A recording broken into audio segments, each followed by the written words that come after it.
Hey Cloud Gamers, Atomic Heart at 1440p, 120 frames per second and no DLSS. Not a problem for the ultimate tier. Looking at the RTX 4080 here in my local data center at London, not an issue at all, and I just had to stop and highlight the beauty of the new startup screens. It makes such a difference loading up with a nice graphic rather than the old waiting window. For the settings for this one, as I showed, running at full 1440p and the quality set to Atomic, which is the highest max level that we can get, and just made sure that also motion blur is off because I'm not a huge fan of motion blur. I really wish this was off by default in games, and for some reason it did default at lower settings, so I did have to just change the display cap up to 120 as well. So for some reason it capped at 60 frames per second, and you will have to wait around 3 minutes at the start of the game for these shaders to be optimized for your performance.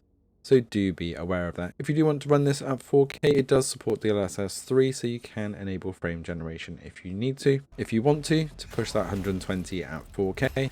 But I wanted to give it a try without the DLSS modes enabled, and it ran 120 frames per second pretty much solidly. And this game looks absolutely epic. And just to show off that 120 frames per second a bit more, I'm just going to slow the footage down here. So this is actually running at half speed, so that you can see this on YouTube running at still 60 frames per second because it's the 120 at half speed. And you can see just how smooth and fluid and how good all those graphics are, even when it's running a little bit slower, just to show off that smooth frame rate. Atomic Heart has tons of puzzles. This actually seems more like a puzzle game than a kind of fighting game, so do be aware that if you get into this, there are lots of puzzles and running and fetching type quests throughout the game, some of which do seem a little bit more long-winded than I would hope, and I would like a bit more of the action.